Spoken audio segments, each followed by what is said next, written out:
Halo semuanya, kembali lagi bersama saya di channel Teguh Gusto. Gimana kabarnya nih teman-teman semua? Saya doakan semuanya baik-baik dan sehat-sehat aja ya. Kali ini saya akan mereview sequel ketiga dari film Alien yang berjudul Alien 3, atau kalau dilihat logonya bisa dibaca juga Alien Pangkat 3. Sequel ketiga ini disutradarai oleh David Fincher dan ditulis oleh David Giller, Walter Hill, dan Larry Ferguson. Cerita ini diangkat dari ceritanya Vincent Ward. Film ini masih dibintangi oleh Sigourney Weaver sebagai Ellen Ripley dan juga dibintangi oleh Charles Dance, Brian Glover, Charles S. Dutton, dan Lance Henriksen. Oke, daripada berlama-lama, mari kita langsung aja ke ceritanya ya.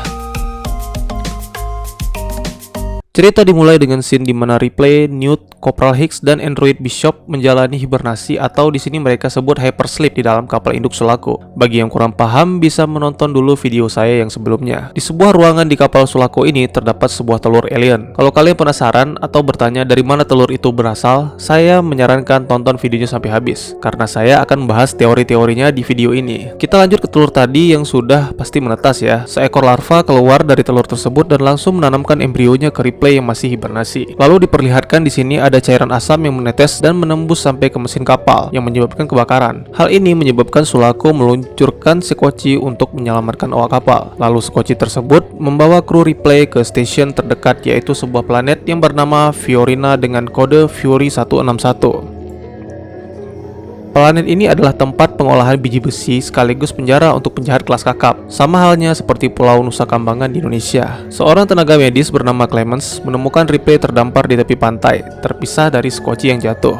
Clemens langsung membawa Ripley untuk segera dirawat, sedangkan untuk kru yang lain semuanya ditemukan tewas di dalam sekoci, dikarenakan pendaratan daruratnya gagal. Andrew sebagai kepala penjara mengumumkan bahwa telah jatuh pesawat sekoci yang berpenumpang 3 orang dan hanya 1 orang wanita yang selamat. Kehadiran wanita di planet ini bisa menimbulkan ketidakharmonisan dan perpecahan, dikarenakan penduduk di planet ini semuanya laki-laki. Maka dari itu, Andrews langsung melaporkan hal ini ke kantor pusat Weyland Corp untuk segera mengevakuasi Ripley. Dan Ripley akan dikawal ketat selama berada di planet Fury 161 ini. Cerita berlanjut ke Ripley yang sudah sadar. Ketika hendak disuntik oleh Clemens, dia menolak untuk disuntik dan Clemens menjelaskan bahwa dia adalah seorang tenaga medis di planet ini. Ripley pun merasa lega lalu dia menanyakan tentang krunya. Ripley tidak percaya bahwa krunya tewas dan mengapa Sulaco bisa tiba-tiba jatuh. Karena rasa penasarannya, Ripley meminta Clemens untuk mengantarkannya ke pesawat sekoci dan melihat apa yang terjadi serta mencari tahu penyebab jatuhnya pesawat Sulaco. Di sekoci, Ripley menemukan semacam bekas terbakar di bagian salah satu kapsul hibernasi. Lalu dia meminta untuk mengautopsi mayat Newt, dikarenakan Ripley merasa ada yang tidak beres. Ternyata di mayat Newt tidak ditemukan apapun. Clemens merasa curiga dan menanyakan ada apa sebenarnya. Tetapi Ripley yang masih ragu untuk mempercayai siapapun memberi alasan bahwa kemungkinan Newt terjangkit penyakit menular dan mengharuskannya untuk melakukan kremasi. Di tempat lain, para awak penjara menemukan seekor sapi yang mati yang diduga terserang penyakit. Tapi ternyata sapi itu diserang oleh larva alien yang menanamkan embrio alien di dalam tubuhnya. Dari mana datangnya larva alien ini nanti kita akan bahas di akhir video ya. Cerita berlanjut di Ripley yang sudah membotaki kepalanya. Dikarenakan di planet ini banyak kutu, jadi seluruh manusia di planet ini mencukur rambut. Pada saat jam makan, Ripley bertemu dengan seluruh awak penjara yang sudah bertahun-tahun tidak melihat wanita. Otomatis semua mata tertuju ke Ripley. Di sini dia berkenalan dengan salah satu tahanan bernama Dylan, yang merupakan pendeta sebuah agama yang dipercaya awak tahanan di planet Fury 161. Ripley merasa tersentuh dengan kata-kata Dylan saat proses kremasi mayat-mayat krunya. Scene berlanjut ke pembicaraan Ripley dan Clemens. Hubungan Ripley dan Clemens semakin dekat, tetapi mereka masih sama-sama menutupi tentang masa lalu. Di tempat lain, seorang kru kebersihan yang sedang melakukan bersih-bersih di saluran udara diserang alien dengan cairan asamnya hingga terdorong ke kipas pendingin dan tubuhnya terpotong-potong.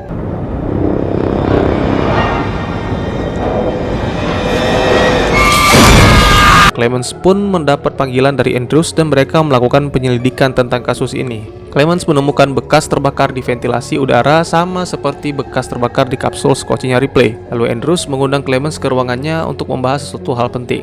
Clemens kembali menemui Ripley yang ternyata Ripley mendatangi Scotchy lagi. Kali ini Ripley menemukan black box kapal Sulaco untuk mencari tahu apa yang terjadi dengan kapal Sulaco sehingga harus meluncurkan Scotchy untuk menyelamatkan awak kapalnya. Clemens menceritakan bahwa dia menemukan bekas terbakar yang sama seperti yang ditemukan di bekas tabung hibernasinya Newt. Hal ini menambah kecurigaan Ripley tentang meledaknya kapal Sulaco, dan Ripley membutuhkan alat untuk membaca black box Sulaco, tetapi tidak ada alat seperti itu di Fury 161.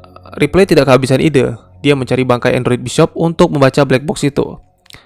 Dan sesuai permintaan Andrews, Clemens menemuinya di ruangan kerja Andrews. Andrews mendapat kabar dari kantor pusat bahwa Ripley harus dijaga ketat serta keselamatannya diprioritaskan. Sehingga hal ini membuat pertanyaan, siapa sebenarnya Ripley dan apa yang sudah dilakukannya sampai harus diprioritaskan. Clemens tidak bisa menjawab dikarenakan dia masih belum bisa mendapatkan informasi apapun dari Ripley. Kita beralih ke Ripley yang berada di tempat pembuangan. Akhirnya dia berhasil menemukan bangkai Bishop yang sudah hancur, tetapi pencarian itu tidak berjalan mulus. Tiba-tiba dia dicegat dan dikerjai oleh tahanan-tahanan yang kelihatannya sudah merencanakan ini sebelumnya. Beruntung Ripley diselamatkan oleh Dillon yang sangat marah dengan perbuatan tahanan-tahanannya itu yang merupakan murid-muridnya sendiri.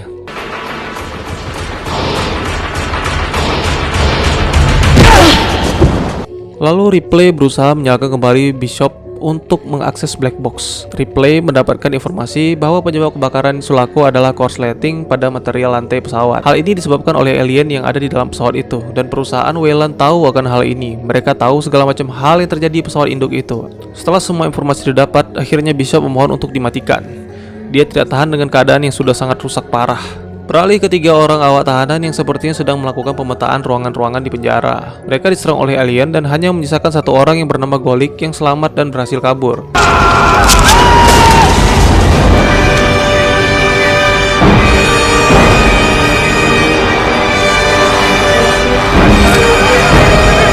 Seorang petugas kantin menemukan Golik yang sedang makan dengan lahap serta wajah berlumuran darah. Lalu petugas kantin itu memanggil awak penjara yang lain untuk menangkap Golik dan diinterogasi tentang 2 temannya yang mati. Mereka menduga 2 temannya mati karena dibunuh oleh Golik, dikarenakan dulunya Golik adalah seorang pembunuh berdarah dingin. Golik mengatakan bahwa kedua rekannya dibunuh oleh seekor naga. Awak penjara mengira bahwa Golik sudah tidak waras dan hanya Dillon yang percaya bahwa Golik tidak mungkin membunuh rekannya. Lalu Ripley muncul dan menjelaskan tentang monster yang menyerang Golik dan teman-temannya. Ripley menanyakan apakah mereka memiliki senjata berat seperti senapan atau semacamnya, tetapi Andrews menjelaskan kepada Ripley bahwa planet Fury ini adalah penjara abadi bagi para tahanan. Sudah pasti senjata tidak dibutuhkan di sini. Jika memang terjadi perlawanan, mereka juga akan membiarkan saja sampai tim penyuplai datang untuk menghukum mati tahanan yang melawan.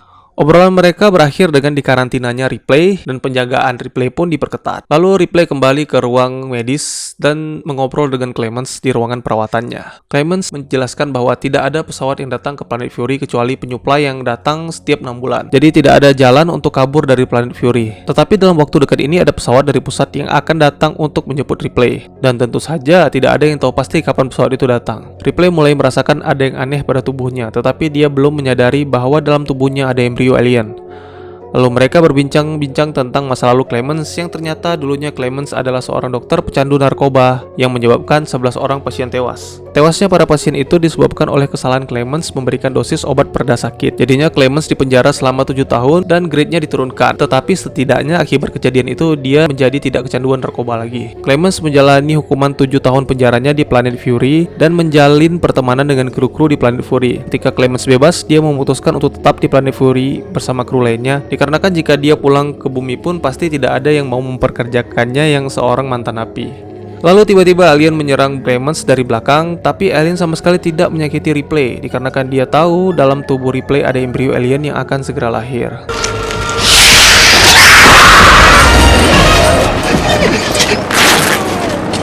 Alien itu pergi serta membawa mayat Clemens bersamanya. Ripley berlari menuju kantin di mana sedang diadakannya perkumpulan yang membahas tentang napi bernama Murphy yang tewas karena kecelakaan di kipas pendingin udara dan membahas kematian 2 napi lainnya yang dianggap Andrews sebagai pembunuhan yang dilakukan oleh Golik. Setibanya di kantin, Ripley melaporkan kejadian yang dialami oleh Clemens tetapi malah dibantah oleh Andrews. Lalu tiba-tiba alien muncul dan menculik Andrews. Hal ini membuat seluruh ruangan panik. I'm telling you, it's here.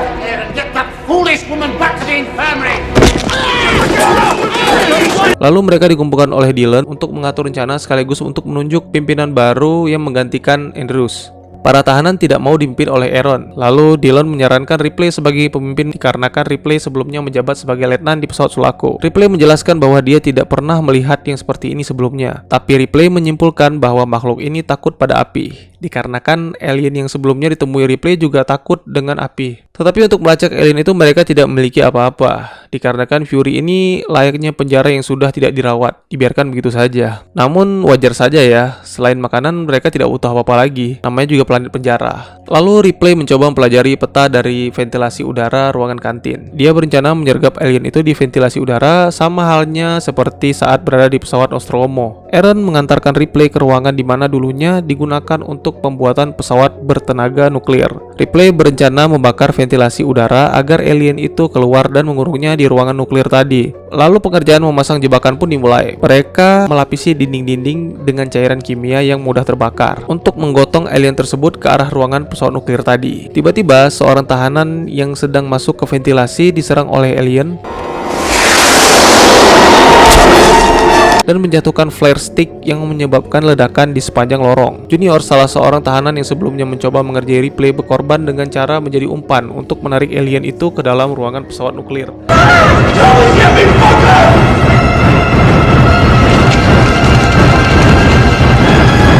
Dan alien pun berhasil dikurung di ruangan itu. Banyak tahanan yang menjadi korban karena ledakan. Aaron dan Ripley membicarakan tentang alien yang terkurung itu. Aaron menyerahkan ke kantor pusat tentang masalah alien yang terkurung. Tetapi Ripley merasa kantor pusat tidak akan membunuh alien itu. Ripley menjelaskan nama alien itu sebenarnya adalah Xenomorph. Lalu mereka mencoba untuk melakukan kontak dengan kantor pusat mengenai masalah alien ini. Tetapi kantor pusat dengan tegas melarang untuk membunuh Xenomorph. Kembali ke ruangan klinik, ada Golic dan Morse yang sedang mengawasinya. Morse yang merasa tidak tega dan merasa harus membalas budi Golic akhirnya berhasil diperdaya oleh Golic untuk melepaskannya. Golic menuju ke tempat alien itu, disekap dan melepaskannya serta membunuh tahanan yang menjaga ruangan itu. Dan akhirnya Golic juga dibunuh oleh alien itu. Di sini tidak jelas diceritakan mengapa Golic melakukan hal itu. Cuma dari yang saya perhatikan di sini kejiwaan Golic sudah tidak stabil lagi. Ripley menemui Dylan untuk membicarakan tentang apa perintah yang dikeluarkan oleh kantor pusat. Tiba-tiba Morse datang dan melaporkan bahwa Golic telah membebaskan alien itu. Lalu mereka semua datang mengecek ke ruangan itu. Tapi di sini Ripley merasa makin lemah dan merasa curiga ada yang tidak beres dengan tubuhnya. Dia memutuskan untuk melakukan scanning pada tubuhnya di dalam skoci. Lalu Dylan meminta Morse untuk mengumpulkan semua tahanan yang tersisa di ruangan pertemuan untuk mengatur rencana. Kita beralih ke skoci. Ripley yang sedang melakukan scan pada tubuhnya awalnya tidak menemukan apa-apa dikarenakan mesin neuroscan-nya sudah bermasalah. Tetapi setelah dilihat lebih teliti, ternyata benar ada bayi alien betina di dalam tubuhnya yang siap untuk lahir. Seperti yang kita tahu, jika memang alien betina sudah pasti akan menjadi ratu. Sekarang sudah jelas mengapa alien yang tadi menyerang tahanan sama sekali tidak menyakiti Ripley. Di ruangan pertemuan, seluruh tahanan di bawah komando Dylan sepakat untuk memancing alien ke ruangan tungku untuk dibakar. Dan mereka akan mengatur strategi untuk itu. Di tempat lain, Ripley ingin melaporkan ke kantor pusat bahwa seluruh penjara akan dibakar karena tidak ada kesempatan lagi bagi mereka untuk pergi jika alien ratu ini telah lahir. Tetapi Aaron menolak karena dia ingin pulang ke kampung halamannya. Aaron percaya bahwa tim penyelamat akan membawa mereka semua pergi dari planet Fury. Ripley yang merasa kecewa mencoba mencari dan mendatangi alien itu karena dia ingin memastikan bahwa dia tidak akan disakiti. Lalu Aaron yang ditinggal Ripley mendapatkan kabar dari kantor pusat bahwa mereka akan tiba 2 jam lagi dan mereka memerintahkan agar Ripley dikarantina. Setelah bertemu dengan alien dan benar adanya dia tidak disentuh sama sekali, Ripley menemui Dylan untuk menjelaskan tentang hal ini. Lalu Ripley meminta Dylan untuk membunuhnya demi mencegah calon induk alien ini lahir.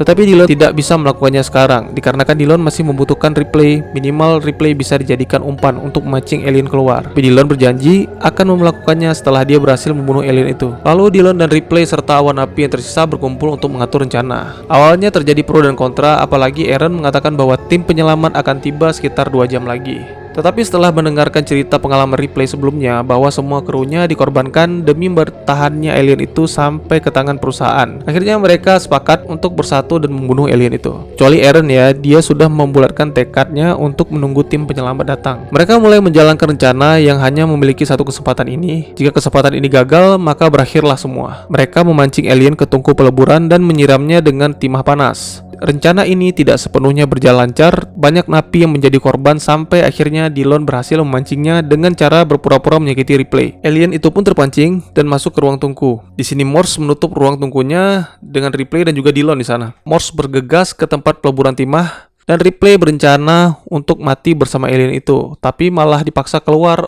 dari tungku oleh Dillon. Dan kali ini Dillon bertarung 1 lawan 1 dengan alien untuk menahannya agar dia tidak keluar dari ruangan itu.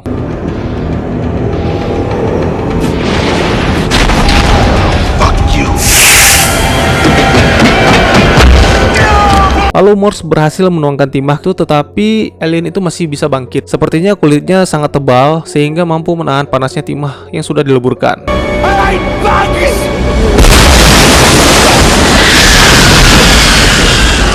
Morse meneriaki Ripley untuk menarik tungku air dan menyiram alien itu. Dan boom! Tim penyelamat pun tiba dan berusaha mengajak Ripley pulang dengan alasan ingin menyelamatkan Ripley dan mengeluarkan alien yang ada di dalam tubuh Ripley. Dan yang mengejutkan adalah pimpinan dari tim penyelamat ini adalah Bishop, yang wajahnya juga mirip dengan android Bishop yang menyelamatkan Ripley di planet LV-426. Tapi dia manusia bukan android, dan dia mengakui bahwa dialah yang merancang android bernama Bishop ini sehingga mirip dengan dirinya. Karena penjelasan dari Bishop ini tidak menjamin bahwa dia akan membunuh alien yang ada di dalam tubuh Ripley, maka Ripley menolak ikut dengan tim penyelamat dan memutuskan bunuh diri dengan dibantu Morse. Kaki Morse ditembak karena berusaha membantu Ripley untuk turun ke tungku pembakaran. Aaron yang menyerang Bishop pun mati tertembak oleh tim penyelamat. Dan akhirnya Ripley mengambil keputusan untuk bunuh diri dengan cara melompat ke tungku peleburan. Film ini memiliki 2 versi. Kalau di versi biasa, teman-teman hanya bisa melihat Ripley yang melompat ke tungku peleburan. Tetapi di versi uncut-nya, teman-teman bisa melihat bayi ratu alien ini lahir dan keluar dari tubuh Ripley, tetapi ditahan oleh Ripley sehingga mereka mati bersama di tungku peleburan.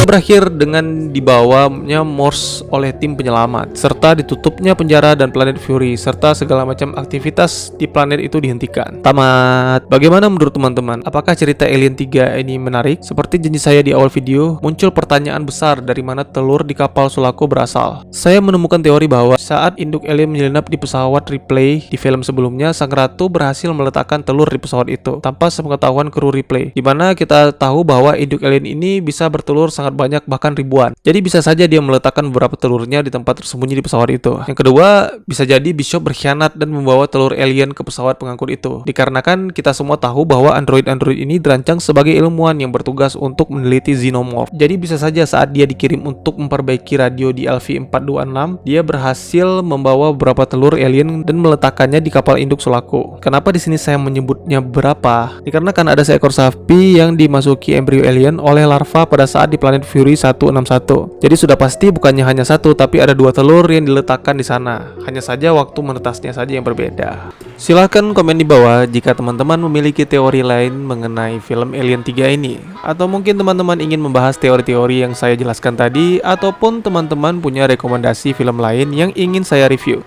Silahkan komen di bawah ya. Bagi teman-teman yang ingin menonton filmnya, jangan khawatir, saya akan taruh linknya di deskripsi. Mungkin sekian dulu, dan terima kasih bagi kalian yang sudah menonton video ini. Jangan lupa share, like, dan subscribe, karena dukungan dari teman-teman semua sangat berarti bagi saya. Sampai jumpa di video selanjutnya, dadah.